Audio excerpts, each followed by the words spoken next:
አልሐምዱሊላህ ወሰላቱ ወሰላሙ ዐላ ረሱሊላህ ሰለላሁ ዐለይሂ ወሰለም። እና አላህ ሱብሓነሁ ወተዓላ በእስላም ከመምጣቱ በፊት ሰዎች የነበሩበት ዝቅጠት ምን እንደሚመስል ነው የሚያሳየን። አሁንም እንደገና ያው በደል ኢስላሙ ገሪባ ወሰዑዱ ገሪባ ፈጡባ ሊልገረባ እንደተባለው በተለያየ መልኩ በሁሉም ዓለም የተለያዩ ባህሎች ያቆጠቆጡ ይህ አይነት ሽርክ በየቦታው ይታያል። ርዝራዡ ማለት ነው ሙስሊማን በሚለው ማህበረሰብ መካከል። እነዛ በጃሂልያ ጊዜ ያው በጨለማ ውስጥ ናቸው፣ የሚነግራቸው የሚያስተምራቸው አጥተው ነው። በአሁኑ ጊዜ ግን ኑረል ኢስላም እያለ የዛ አይነት የከንቱ አመለካከት ሰለባ የሆኑ ሙስሊም ተብዬዎችም ብዙ ናቸውና ከነዛ አንዱ እንዳንሆን ራሳችንን መፈተሽና መጠንቀቅ ይኖርብናል ማለት ነው። ከአላህ ሌላ ላለ ነገር እንደዚህ ያረግልኛል እንዲህ ያረግኛል ወይም ደግሞ እንዳይጣላ ልጆች ከብቶች ችግር ላይ እንዳይወድቁ የተለመደውን ነገር ማድረግ አለብኝ የሚባለው ሁሉ በሙሉ ከዚህ ጋር ነው የሚገናኘው ማለት ነው። ለምን አንተ አላህን ካመንክ በአላህ ይጠብቀኛል አለይሰላሁ ቢካፊን አብደሁ ማለት አለብህ እንጂ የተለያየ እንዲህ አይነት ክሳንክስ ነገር ይዘህ መምጣት አይገባህም ማለት ነው። እና ያንን እንግዲህ ቀደም ሲል የነበረውን አሳፋሪ ሁኔታ በዚህ መልክ እያጋለጠ እየኮነነ የሚያስቀምጠው ለምንድነው? ለወደፊት ይህ አይነት ነገር መቀጠል የለበትምና ከዚህ ራቁ ለማለት ነው። ስለዚህ የወትሮቹ ምን አይነት ጅሎች ነበሩ እያልን እየተቸን እየታዘብን እንደገና በሌላ መልኩ እኛው የምንደግመው ከሆነ ፋይዳ የለውም ማለት ነው። قد خسر الذين قتلوا أولادهم سفها بغير علم ባለፈው አያት እንዲሁ ኢብራራ አልፎ ነበረ። ይሄ በሌላ መልኩ ሊቀጥል ነው ማለት ልጅ መግደል ሁኔታ ደግሞ ሌላው አሳፋሪ ሁኔታ ነው። ልጆቻቸውን በጃሂልያ ጊዜ በተለያየ ምክንያት ይገሉ ነበረ። ባለፈው አያት ወከዛሊከ ዘየነ ሊከሲር من المشركين قتل اولادهم እነዚህ ብዙሃን ሙሽሪኮቹ ልጆቻቸውን መግደል እንደ ጀብዱ እንዳውም እንደ ጀግና ይቆጠራል። ሴት ልጅ ያልቀበረ ጥሩ ሰው አይደለም እስከመባል ድረስ ሄዶ ነበረ ማለት ነው። ለምን ሸይጣን ይሄን ነገር ሸልሞላቸዋል መልካም ነገር። አንዳንዶቹ መኻፈተል ፈቅር ወላ ተቅቱሉ አውላደኩም ኸሽየተ ኢምላቂን እንደሚለው በሌላው ቦታ ማለት ነው። ያው ኑሯቸው እጅታ አፍትጅ ነው፣ ምንም ነገር የላቸውም። ያው አሸዋ ብቻ ነውና አገሩ ሁልጊዜ በችግር ነው የሚኖሩት። ቤተሰብ ልጆች በበዙ ቁጥር የበለጠ ችግር ይጎዳናል ብለው በመፍራት ልጆች በተወለዱ ቁጥር ወዳውኑ በለጋው ይቀብሯቸው ነበረ ማለት ነው። ወንዶችም ሴቶችም ሳይቀሩ ያው የማሳደግ አቅም የለኝም ያለ ሁሉ ልጁን ይቀብራል ማለት ነው። ሌሎቹ ደግሞ ሴቶቹን ለይተው የሚቀብሩ ነበሩ። ሴቶቹን ደግሞ በሁለት ምክንያት ነው። አንደኛ ያው ስርዓት የላቸውም። አንዱ ቀቢላ ሌላውን ቀቢላ እየወረረ ነውና የሚኖሩት ሁልጊዜ አንዱን ስለሚወር በወረረ ቁጥር ሴት ልጆችን እየማረከ እየወሰደ ይጫወትባቸዋል ጥላት። ያ ከሚሆን ልጅን ያው ማንም ወስዶ ከሚጫወትባትና የገሌ ተማረከች ተምባል ከወዲሁ ብገላገል ይሻላል በሚል መልክ የሚገሉ ነበሩ።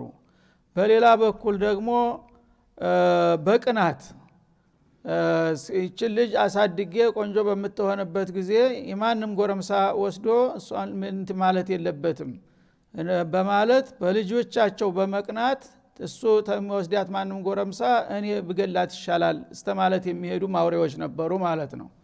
በእነዚህ በተለያዩ ምክንያቶች ልጆቻቸውን መግደል እንደ ትልቅ ነገር እንደ ጀብዱ እንደ ነውርና እንደ አረመኔነት መቆጠሩ ቀርቶ ይህንን ያደረገ ሰው አንደት አይነት ቆራጥ ጀግና ተብሎ የሚሸለምና የሚወደስበት ደረጃ ላይ ደርሶ ነበር ማለት ነው። ስለዚህ ሙናፈሳ ነበረ። ይህን ማዕረግ ለማግኘት ለመመስገን ቢያንስ አንድ ልጅ መቅበር አለብህ ማለት ነው ተነ ህይወቱ። ይህንን እንዲያረጉ ማን ነው የሸለመላቸውና ያስተባበራቸው? ሸይጣን ነው። ሸይጣን በጣዖቶቹ አማካይነት ማለት ነው። ገሌ ጣዖት እንዲወድህ ቅዱስ እንድትሆን ከፈለክ እንዲህ ማድረግ አለብህ ብለው ከእምነቱ ጋር ያያይዙታል እንደገና ማለት ነው። ይሄን ለምንድነው? ሊወርዱሁም ሊዩህሊኩሁም ለጥፋት ሊዳርጓቸው ነው የጠቀሟቸው መስሏቸው። ወሊየልቢሱ አለይሂም ዲነሁም ደግሞ ነብዩላህ እስማኤል የወረደውን የኸይር ነገር ፍርፋሪያቸውን ጭርሱ ያው በባጢል ሊበርዙባቸውና ሊበክሉባቸው ፈልገው ነው ሰይጣናት ይሄን መመሪያ የሰጧቸው ብሎ ነበረ ማለት ነው። አሁን ያንን በመቀጠል قد خسر الذين قتلوا اولادهم سفها بغير علم ልጆቻቸውን ችግር በመፍራት በምን አሳድገዋለሁ ብሎ በሚል ስጋት ወይም ደግሞ በቅናት ወይም ተማርካ አልሆነ ቦታ ወድቃ የገለ ልጅ እየተባልኩኝ ሁሉ ጊዜ ወቀሳለሁ በሚል ምክንያትም ይሁን ልጆቻቸውን የሚገሉ ሰዎች በቂልነት ነው ይሄን ነገር የሚሰሩት ጂሎ ስለሆኑ ነው ማለት ነው بغير علم ያለውቀት እነሱ እንዳወቅን ይመስላቸዋል ይሄን ነገር እነዚህ ነገሮች ሊደርሱም ላይደርሱም ይችላሉ የሚፈሩት ነገሮች ግን ይሄ ነገር ይመጣብኛል ብሎ እንደገና ሰው ከአብራ ኩፍር የከፋ የሆነውን ልጁን መግደል በማንኛውም መለኪያ ከጅልነት አልፎ የሚሄድ ነገር አይደለምና በቂልነት ያለውቀት ነው ይሄን ያደረጉት በማድረግም ራሳቸውን ኪሳራ ላይ ጣሉ እንደዚህ ያሉ ልጆቻቸውን እየገደሉ ይቀጥላሉ በመጨረሻ ሲያረጅና ሲያፈጅ የሚጦረው ያጣል ባልጁን ያው ተንከራቶ መንገድ ላይ ወድቆ ይገኛል ማለት ነው ይሄ ኸሳራ ነው በአኸራም ደግሞ ጀሃነም ነው የሚጠብቀው በዛ ሳቢያ ማለት ነው ወሐረሙ ማ ረዘቀሁም አላህ የሰጣቸውን እድል በራሳቸው ላይ እርም አደረጉ አላህ የሰጠውን ሲሳይ አንድ ሰው ጌታውን አመስግኖ መጠቀም ሲገባው እነዚህ ግን እኔ ዘራቸው እንዳይቆረጥ ስማቸው እንዳይረሳ ብዬ የሰጠዋቸው ልጆቻቸውን በላሳቸው ላይ حرام አድርገው እንደዚህ የሚያደርጉ ሰዎች በእውነቱ ኪሳራ ላይ ወድቀዋል ይላል እፍትራአን አለይህ ይህንን ደግሞ ያደረጉት እፍትራአን አለላህ በአላህ ላይ በመቅጠፍ ነው አላህ እንደፈቀደላቸውና እንደሚወደው የሚናገሩ ነበር ይሄን ነገር ማለት ነው በአላህ ላይ በመቅጠፍ በልጆችም ላይ በመጨከን ይሄን በመስራታቸው ተጎጁ ማን ነው እነሱ ራሳቸው ናቸው في والآخرة خسران የሆኑት ማን ነው ቀضሉ በዛ አሰራራቸው በእርግጥ ተሳስተዋል وما كانوا مهتدين እነሱ የተመሩም አይደሉም እነሱ ግን ይሄንን በመስራታችን ጥሩ ነገር ያደረግን መስሏቸው ነበር ያደረጉት እነሱ እንዳሰቡት ጥሩ ነገር ያደረጉ ሳይሆን አሳፋሪ የሆነ ውርደትና ክሳራ ላይ ነው የወደቁት በማለት ይተቻል ስለዚህ ሰዎች ብዙ ጊዜ ያው ከስብእናቸው እያሽቆለቆሉ በሄዱ ቁጥር ከእንስሳ የሚብሱበት ውድቀት ላይ ይደርሳሉ ማለት ነው ለዚህ ነው ኢንሁም ኢላ ከልአንዓሚ በልሁም አضል የሚለው በሌላው ቦታ ሰዎች መሪና አስተማሪ በሚያጡበት ጊዜ የሰይጣን ሰለባ ይሆናሉ ያን ጊዜ ሰይጣን እንደፈለገ ጀራኢሙን ሁሉ ነገር ቅዱስ አድርጎ ያሳያቸውና ከእንስሳት የባሰ አሳፋሪ ሁኔታ ላይ ይወድቃሉ እንስሳት እንኳን አድርጎት የማያቀው ወንጀል ላይ ይገኛል የሰው ልጅ ማለት ነው ለምን እንስሳት በተፈጥሯቸው ልጆቻቸውን ይወዳሉ ሁሉም እንስሳ በራሪ ብትለው አዋፉ ብትለው የዱር እንስሳ አራዊቱ ሁሉ ልጁን እንዴት ነው የሚንከባከበው እንዲያድግለት እንዴት ነው የሚጨነቀው እንጂ ልጁን የሚገድል እንስሳ አታይም እነዚህ ግን ሰውነን ብለውት ያበቃ ከሰውነት ወርደው ከእንስሳ በታች ማሽቆልቁለው ተነጭራሹ ይሆናል ተብሎ የማይታሰብ ነገር ያውም እንደነውር ሳይሆን እንደ ጀብዱ እየተቆጠረ እንደዚህ የሚያደርጉ አውሬዎች ናቸው ይላል ማለት በሉም አዶሉ ሰቢለን እና ከእንስሳቶች የባሰ የተሳሳቱ ናቸው በመሆኑም በዚህ አድራጎታቸው ራሳቸውን ከፋ ኪሳራ ላይ የጣሉ መናጢዎች ናቸው ይላቸዋል እፍትራን አለላህ በአላህ ላይ በመቅጠፍ ነው ይሄንን የሚያደርጉት ይሄ ሁሉ ጀራኢም ደግሞ አላህ ይቆጣብናል እንዳይሉ አላህ ይወደዋል እንዲያውም እንደ ቁርባን ነው ይሏቸዋል ጣዖቱን እንደዚህ ካደረጋችሁ ጣዖቱ ይወዳቸዋል ጣዖቱ ወደዳችሁ ማለት ደግሞ ወደ አላህ ያቀርባችኋል ይሄ እንደ ጀብዱ ይቆጠራል ተብሎ ነው የሚነገራቸው በዚህ አስተሳሰባቸው ቀድ ضሉ በእርግጥ ተሳሳቱ وما كانوا مهتدين እነሱ እንደሚመስላቸው ወደ ኸይር የተመሩ አይደሉም ይላል وهو الذي አሁንም አላህ ማለት ያ ነው ይላል አንሻ ጀናት ማዕሩሻት ለናንተ ሲል በርብራብ ላይ የሚሳቡ የሆኑትን አትክልቶች ያስገኘላችሁ የሆነው ጌታ ነው ይላል እና ሐረጋዊ የሆኑትን ተክሎች አላህ Subhanahu Wa Ta'ala ለናንተ መጠቀሚያ ብሎ ነው የፈጠረላችሁ እንደ ወይን ያለ ተክል ወይም እንደ ቅል እንደ ዱባ የመሳሰሉት ነገሮች በመሬት ላይ የሚጎተቱት በግራ የማይቆሙት በርብራብ ላይ ያረጉላቸዋል እንደ ዳስ እንጨት ይረበርቡና እዛ ላይ ሐረጉን እንዲወጣ ያረጋል ከዛ በላው ላይ ያደራና ልክ ዳስ መስሎ እንደ ድንኳን ይሆናል ይመቸዋል ተታችም ተላይም አየር ስለሚያገኝ ጥሩ ሆኖ ያፈራል አበባው በሚያብብ ጊዜ ማአዙ ውበቱ ለግቢው ለአካባቢው ራሱ ክብር ድባብ ይሰጠዋል ማለት ነው። በዛ በርብራብ ላይ የሚጎተቱና የሚያደሩ የሆኑትን የወይን አትክልቶች የፈጠረላችሁ እኮ እርሱ ነው ይላል አላህ Subhanahu Wa Ta'ala ውለታውን ያስተዋወቅ ማለት ነው። ወገይረ ማዕሩሻት እንዲሁም ደግሞ ርብራብ የሌላቸው አልጋ ያልተሰራላቸው በመሬት ላይ ብቻ የሚጎተቱ ወይም ደግሞ በገዛ እግራቸው የሚቆሙ የአትክልት የዛፍ አይነቶችን ማለት ነው። እነዚህን ሁሉ የፈጠርኩላችሁ እኔ ነኝ። ስለዚህ እኔ ብቻ ከሆነ እነዚህን ሁሉ የፈጠርኩላችሁ እነዚህን እየተጠቀማችሁ እኔን ማመስገን ብቻ ነው ያለባችሁ እንጂ ለገሌ እያላችሁ ማከፋፈል አያስፈልግም። ምክንያቱም ያገል የሚባለው አልፈጠረላችሁም፣ ይሄን ዛፍ አላስገኘም ማለት ነው። እና በርብራብ ላይ የሚጓዘውንም ይሁን በመሬት ላይ የተነጠፈውን በእግሩ የቆመውንም የአትክልትና የአዝርት አይነት በሙሉ የፈጠርኩት እኔ ብቻ ነኝ ይላል። ወነኽለ ወዘርዓ እንዲሁም ደግሞ ሰይደይ አሽጃር የሚባሉት ነኽል የተምር ዘንባባና የአዝመራ አይነቶች እነዚህን ሁሉ እያንዳንዳቸው ለእናንተ መጠቀሚያ ብዬ ነው እኔ ያስገኘሁላችሁ ይላል። ሙኽተሊፈን ኡኩሉህ እያንዳንዱ መዓዙ የተለያየ ሲሆን እንግዲህ የሚበቅለው አንድ መሬት ላይ ነው፣ የሚጠጣው አንድ ውሃ ነው። አላህ ግን ቢቁድረቲ ወህክመቲ እያንዳንዱ በቀልትና አትክልት አዝሪት የራሱ የሆነ ጣዕምና መዓዛ አለው ማለት ነው። በዚህ መልክ በተለያየ መልክና ደረጃ የፈጠርኩላችሁ እኔ ነኝ። ወዘይቱን እንዲሁም ደግሞ ከጠቃሚ ዛፎች ዘይቱን የተባለው ለሁሉ ነገር ቅመምና ጠቃሚ ነገር ነው እሱ። ዘይቱን የተባለውን የተከበረ ዛፍም የዘይት ምንጭ የሆነውን የፈጠርኩት ያስገኘሁት እኔ ነኝ። ሩማን የተባለውንም ዛፍ እኔ ነኝ ያስገኘሁላችሁ ይላል ማለት ነው። ሙሽተቢሃን በተለይ እነዚህ ሁለቱ ዘይቱንና ሩማን የተባሉ ዛፎች በቃላቸውና በተክላቸው ወይ በቅጠልና በተክላቸው ተመሳሳዮች ናቸው። አብረው ጎን ለጎን ዛፎችን በመታይ ጊዜ የማያቅሰው አንድ ዛፍ ነው የሚመስሉት ማለት ነው። ወገይረ ሙተሻቢሂን ሲያፈሩ ግን ፍሬያቸው የተለያየ ነው፣ ጭራሽ ተቃራኒ ነው የሚሆነው ማለት ነው። እነዚህን እንግዲህ ተክላቸውና ቅጠላቸው ሲታዩ አንድ አይነት ሆነው ያበቃ እንደገና በፍሬያቸውና በመዓዛቸው የተለያዩ አድርጌ የፈጠርኩላችሁ እኔ ነኝ። ኩሉ ሚን ተመሪህ እና ከነዚህ ሁሉ አዝርቶችና አትክልቶች ፍሬያቸውን ብሉ ፈቅጃለሁ እኔ ነኝና ባለቤታቸው ይላል። ኢዛ አስመረ በሚያፈራላችሁ ጊዜ ለማንም ለምንም ሳታከፋፍሉ ለራሳችሁ ብሉ።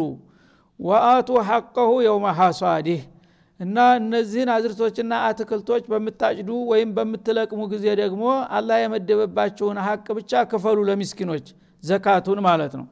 ከዛ በኋላ ዘካ ከከፈልክ ለገሌጣዖት የሚባል ነገር የለም፣ ያንተ ነው ሁሉም በጥቅሉ ይላል ማለት ነው። ወላ ቱስሪፉ እና ከዛ አልፋችሁ ጌታ ያልወደደውና ያልፈቀደውን ህገወጥ ነገር አትስሩ። እኔ ለእናንተ መጠቀሚያ ብዬ የሰጠኋችሁ እናንተ የወንጀል መፈጸሚያ አታድርጉት ማለት ነው። ኢነሁ ላ ዩሒቡል ሙስሪፊን አላህ Subhanahu Wa Ta'ala ደንበር ዘለሎችን አይወድም። ሙተጃወዚን አልሁዱድ አላህ ያስቀመጠለት ደንብ አለ ለሁሉም ነገር፣ ያንን ደንበር አልፋችሁ አትሄዱ። እኔ ሳልፈቅድና ሳልወድ ይህ ሐራም ነው ይህ ሐላል ነው ማለት ይህ ህገ ወጥነት ነውና እንደ አይነት ዝምን ሰዎችን አይወድም አላህ። ይህ ተዝህ ርቃችሁና ተጠንቅቃችሁ የፈጠርኩላችሁን ነገር መብላት ከዛ ደግሞ የተወሰነውን ለሚስኪን መስዋዕት መስጠት ብቻ ነው እኔ ያዘዝኳችሁ። ከዛ ውጭ ያለው ነገር በሙሉ የሰይጣናት መመሪያ ነው በማለት ያስጠነቅቃል።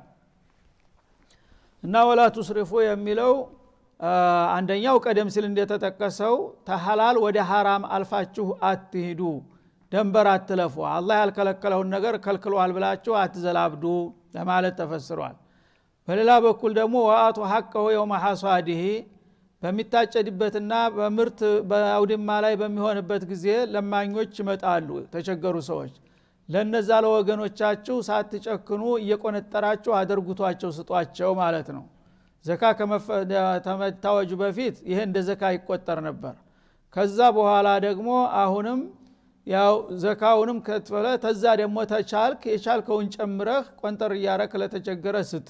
ከዛ የተረፈው ለአንተ ብቻ ነው እንጂ የተለያዩ የጣዖታት ክፍፍል አይኖርም ማለት ነው። ወላ ቱስሪፉ በሌላው በኩል ስትሰጡም ደግሞ ተሚገባው በላይ አትስጡ። አንዳንዶቹ ደግሞ ቸሮች ናቸው ወይ ቸርነታቸው ብዙ ጊዜ ለጉራ ነው። እና ገሌ በጣም ቸር ነው የፈለገው ቢሆን እንደው እንቢ ማለት አያውቅም እየተባለ ዝና እንዲነገርለት ዝም ብሎ ያገኘውን ነገር አንድ ጊዜ ጠራርጎ ሰጥቶ እሱ ለራሱ ለችግር የሚዳረግበት ነገር ነበር። እና ከነዛ መካከል አንዱ ሐሪስ ኢብኑ ቀይስ የተባለ ሱሐቢ አዝመራና አትክልት በብዛት ነበረው። በዛ በሚወቃበት ጊዜ ቸር ነው ተብሎ ይወራለታል። ሰዎች ሙሉ ባጓቾች ለማኞች ከየቦታው ተጠራርተው እንደዚህ ሰልፍ ይይዛሉ። በሚይዙ ጊዜ ተሰልፎ ሲያቸው ላ አድዑ አሐደን አልየውመ ኢላ አዕጠይቱሁ አለ ይባላል። እና ይሄ ምርቱ እንደዚህ ተከምሯል ሊሰፈር ተዘጋጅቶ ይሄ ጊዜ እነዛ ምስኪኖች መጣና ዛሬ እንደ ይሄ ሁሉ ሰው ሳላጠግብ አልተውም ብሎ ማለ ይባላል። እዛ መጣና ያን ሁሉ ያነሳ ሲከፍ ሲሰጥ በመጨረሻ አንድም ፍሬ ሳያስቀር ባዶ እጁን ቀረሱ። ለቤተሰቡ የአመት ቀለብ የሚያገኘው እንግዲህ ከዛ ካስመራው ነው፣ ሌላ ገቢ የለው። ያን በሙሉ ለዚህ ሰጥቼ ለዚህ እንዴት ሰጠዋለሁ ደግሞ ለዚህ ትንሽ ከሰጠሁት አይበቃው 2 ልጅ አለ 3 ልጅ አለ እያለ በጨርቁ ውስጥ መሸከም እስከሚያቅተው ድረስ ለሁሉም አደለና በመጨረሻ ባዶ እጁን ወጣ። ያኔ ሰው እንግዲህ ኋላ ባዶ እጁን ሲወጣ ቤተሰብ ዛሬ ምርታችን ይመጣል እያለ በጉጉት እየጠበቀ ነው ያለው። አሁን አላህ ሁሉ ጊዜ የመርቃና ስራ አይፈልግም። ወላ ትስሪፋል እንዴ አንተ ሌሎችን ችግረኞች ይታደጋለህ ብለህ አንተ ራስህ ቤተሰብ ልክ ችግረኛ ወንክ አይደለም እንዴ? ምን አይነት አካሃር ነው በማለት ለዛ ነው ሰበቡ ይባላል። ሰበቡ እሱ ይሁን እንጂ ያው በማንኛውም ጊዜ ሁሉም ነገር መጠንና ወሰን አለው።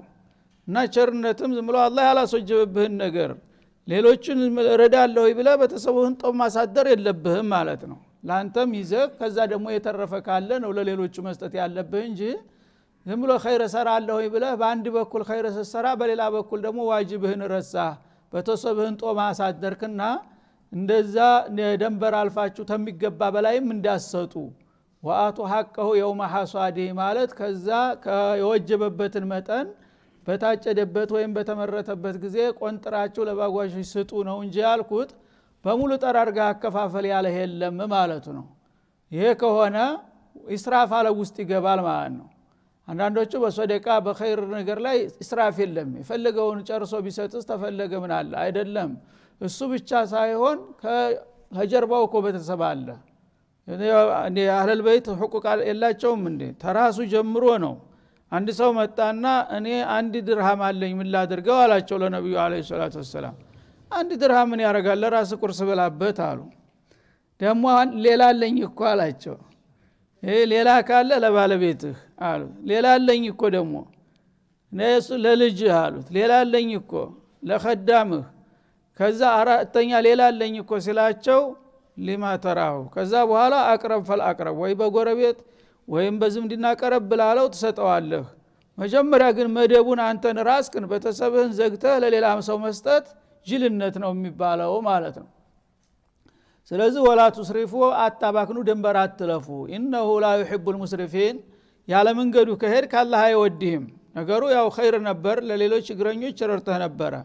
ግን አንዱን ችግረኛ ስታጎርስ ሌላውን ችግረኛ ካደረከው ወሃግዳው አመልስ ስለሚሆን አላህ አባካኞችንና ደንበር ዘለሎችን አይወዳቸውም በማለት አስጠነቀቀ።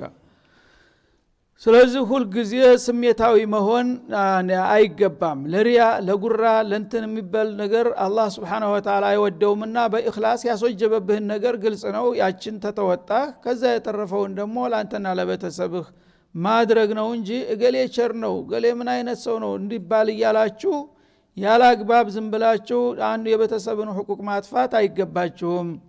ومن الأنعام حمولة وفرشا وأنشأ لكم من الأنعام هو الذي أنشأ بميلو لاين የሚቀጥለው ይሄ وأنشأ لكم من الأنعام حمولة وفرشا ከእንስሳትም እንደዚሁ የምትጓጓዙባቸው ግመሎች እንዲሁም ደግሞ ጓዛቸውን የምትጭኗቸው የምትጋልቧቸውን የፈጠርኩት ለእናንተ ብዬ ነው ይላል። ወፈርሸን ማለት ደግሞ ገና ጥጃ የሆኑትን አዲስ የሚወለዱትንም ለእናንተ ትልልቆቹ ስትገለገሉ ደግሞ ተስር ሌላ እንዲተካላችሁ ትንንሾቹንም እንዲራቡ አረኩላችሁ ይላል። ወይም ከፊሉን የምትጭኑትና የምትቀመጡት ፈርሸን ማለት ደግሞ ያስተኝታችሁ የምታርዱት ለምግብ የምትፈልጉትን እንድታርዱ ለጭነትና ለመቀመጥ የምትፈልጉትን እንድትቀመጡ አድርጌ እንስሳትን ለግመሎችን የፈጠርኩት ለእናንተ ነው ይላል። በመሆኑም ኩሉ ሚማ ረዘቀኩሙላህ አላህ ከሰጣችሁ ሲሳይ ብሉ ተመገቡ። አላህ ለእናንተ ብሎ ነው የፈጠረውና ይሄኛው ለገሌ ይሄኛው ለገሌ እያላችሁ ህገወጥ ክፍፍል ማድረጉን ተውና እኔ ሁሉንም እንስሳት ለእናንተ መጠቀሚያ ኩሉን እንድትጭኑት እንድትቀመጡት ሌላውን ደግሞ አርዳችሁ እንድትበሉ በቆዳው በፀጉሩ እንድትጠቀሙ ብዬ ነውና የፈጠርኩት እንስሳዎችም በየአይነቱ ለእናንተ መጠቀሚያ እንዲሆኑ ብዬ ነውና በዛ መልክ ተጠቀሙባቸው። ወላ ማረዘቀኩሙላህ አላህ ከሰጣችሁ ሲሳይ እሱን እያመሰገናችሁ ብሉ ይላል እንጂ ወላ ተተቢዑ ኹጡዋት ሸይጣን እንዲህ አይነቱን ግመል ለእንዲህ አይነቱ ጣዖት እንዲህ አይነቱን ፍየል ለእንዲህ አይነቱ እያላችሁ የሰይጣንን እርምጃ በመከተል ህገወጥ ክፍፍል አታድርጉ ይላል ማለት ነው። ቀደም እንግዲህ የተባሉት ሱረቱል ማኢዳ ላይ ያሳልፈናል። ካሁን ቀደም ካስታወሳችሁ ማጃአለ አላሁ ሚን በሒረቲን ወላ ወሲለቲን ወላ ሐሚን የሚለው እነዛ ሁሉ ክፍፍሎች ህገወጥ ናቸውና ማንኛውንም ነገር ለእናንተ መጠቀሚያ ብዬ ነው የፈጠርኩት። ከዛ መካከል ዘካ የወጀበበት ካለ ዘካውን መክፈል ካልሆነም ደግሞ ዘካ ደረጃም ባይደርስ በፍቃድህ የተወሰነ ነገር ለባሰበት ችግረኛ አደርጉተህ የተረፈውን መብላት አለብህ እንጂ የተለያዩ የጣዖቶች ግብር እንድትመድቡ አላዘዝኩም አልፈቀድኩም ይላል ማለት ነው። ወላ ተተቢዑ ኹጡዋት ሸይጣን የሰይጣንን እርምጃ አትከተሉ። እንዲህ አይነት ነገር ለእንዲህ አይነት ጣዖት ብትመድብ ጥሩ ነው እያለ ሰይጣን ነው ያው የሚያስተምርህ የሚመራህ ማለት ነው። የሱን አስተሳሰብ ተከትለህ ነው እንጂ እኔ እንዲህ አይነት ህግ ያወጣሁበት ጊዜ የለም። ኢነሁ ለኩም አዱውም ሙቢን ሸይጣን ለእናንተ የለየለት ግልጽ የሆነ ጥላት ነውና ሁልጊዜም ለጥፋት ነው የሚዳርጋችሁ። እኔ ጌታችሁ የምመክራችሁ ግን ሁልጊዜ በዱንያ በአኺራ ጠቃሚ ነውና እኔ ሁሉን ነገር የፈጠርኩት ለእናንተ መጠቀሚያ ነው። ያን የፈጠርኩላችሁን ነገር እየተጠቀማችሁ ለባሰባቸው ችግረኛ ወገኖቻችሁ የተወሰነ ዳረጎት ከሰጣችሁ ይህ ብቻ ነው የሚፈለግባችሁ እንጂ የተለያዩ የውሸት አማልክቶችን ደርድራችሁ ለነዛ መመደብና ማከፋፈሉ ግን እኔ ይወደናል ብላችሁ ከሆነ በተቃራኒው እጠላችኋለሁ በዛ አድራጎታችሁ በማለት ያስጠነቅቃል። 8 አዝዋጅ እና 8 ጥንዶችን አላህ ፈጠረላችሁ። አንሻ ለኩም 8 አዝዋጅ ማለት ነው። ከእንስሳት አይነት በጣም ጠቃሚ የሆኑ 8 አይነቶችን ፈጥሬ ሰጥቻችኋለሁ ይላል እና ዝርዝራቸውን ሊቆጥራቸው ነው። አላህ ሚነል አንዓሚ 8 አዝዋጅ ወሚነል አንዓሚ የሚለውን ማብራራቱ ነው ማለት ነው። ተእንስሳት ከፊሎቹን የምትጭኗቸውና የምትቀመጧቸው ሌሎቹን ደግሞ የምታርዷቸውና በቆዳ በስጋቸው የምትጠቀሙባቸው ብሎ ነበረ። እነዚህ ምን ያካትታሉ ብትል የቤት እንስሳት 8 አይነት ነፍሳትን ያካትታሉ ይልሃል ማለት ነው። እና እነዚህ 8ቶች ምን ናቸው? ሚነ ضأن اثنين አንደኛ በግ ከሚባለው እንስሳ 2 አይነት ፈጠርኩላችሁ። እርባታቸው እንዲቀጥል ተቃራኒ ጾታ አድርጌ 2 እንዲያደረኩላችሁ ማለት ነው። ወንድ በጎችና ሴት በጎች አደረኩኝ። ስበርሳቸው ሁልጊዜ አንዷ ስትታረር ሌላዋ እየወለደች እንዲቀጥል ማለት ነው። አንድ ጾታ ብቻ ከሆነ ይቋረጣል። ስለዚህ ወንድና ሴት በጎችን የፈጠርኩላችሁ እኔ ነው። ሁልጊዜ የነዛ እርባታቸው እየቀጠለ እናንተን እንዲخدሙ ለማድረግ ማለት ነው። ወሚነል ማዕዚ 2 እንደገና ከፍየሎች 2 ወንድ ፍየልና ሴት ፍየል አድርጌ ፈጠርኩላችሁ። እነዚህ 2 እና 2 ሲደመር 4 ሆነ ማለት ነው። ቁል አዘከረይኒ ሐረም ታዲያ ከነዚህ ከበጎችና ከፍየሎች ወንዶቹን ክፍሎች ነው አላህ ሐራም ያደረገባችሁ አሚል ኡንሰይን ወይስ እንስቶችን ይላል አላህ። የትኛውን በግ ነው አላህ እንዳትበሉ የከለከላችሁ? ጥያቄ እና እንግዲህ ወንድ በግና ሴት ወንድ ፈጥሬልሃለሁ እንዲራቡ አድርጌ አመቻችቼ ማለት ነው። ሴት ፍየልና ወንድ ፍየል አድርጌ ፈጥሬልሃለሁ። እነዚህ 4 ሆኑ ማለት ነው። እነዚህ ከአራቱ መካከል ወንዶቹን ክፍል ነው አላህ የከለከላችሁ ወይስ ሴቶቹን ክፍል? የት ላይ ነው የተከለከላችሁት ይላል ማለት ነው። አመሽተመለት አለይህ አርሐሙል ኡንሰይን ወይም ደግሞ ከበጎቹና ከፍየሎቹ እንስት የሆኑ ሴቶቹ ያረግዛሉ፣ ጽንስ ይኖራል በሆዳቸው።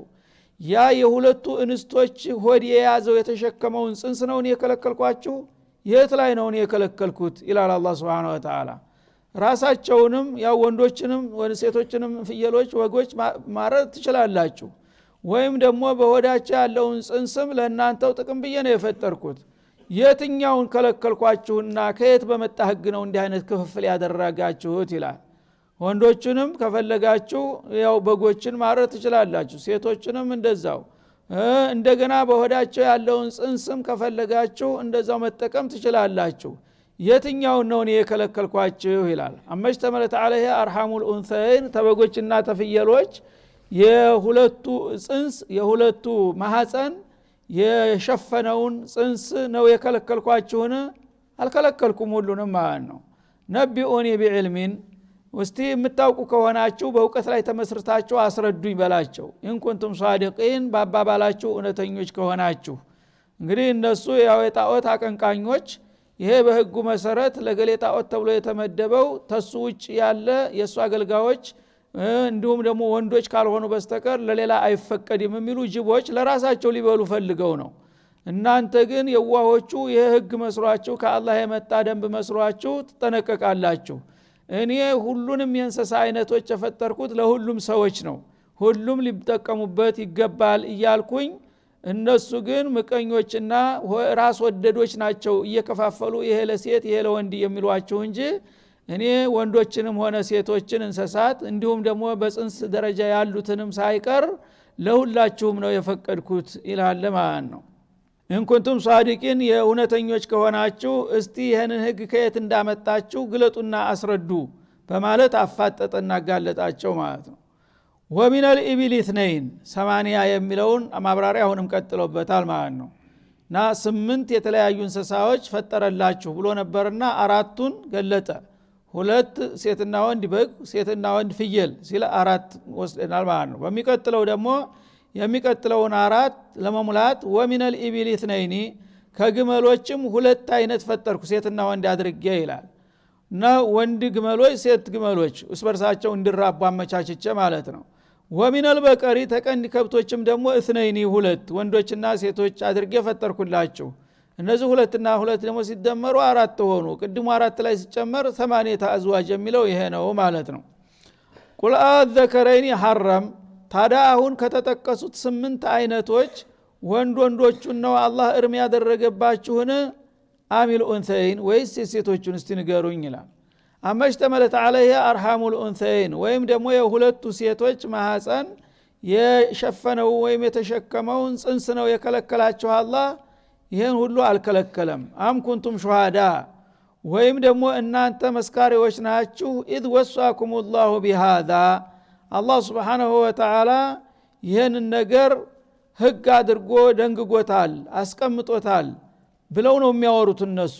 እንዲህ አይነቱ ግመል ለእንዲህ አይነቱ ጣዖት፣ እንዲህ አይነቱ ፍየል ለእንዲህ አይነቱ የሚባለው ተሃይማኖት የመነጨ መመሪያ ነው ብለው ያቀርባሉ ህዝቡን ለማታለል ማለት ነው።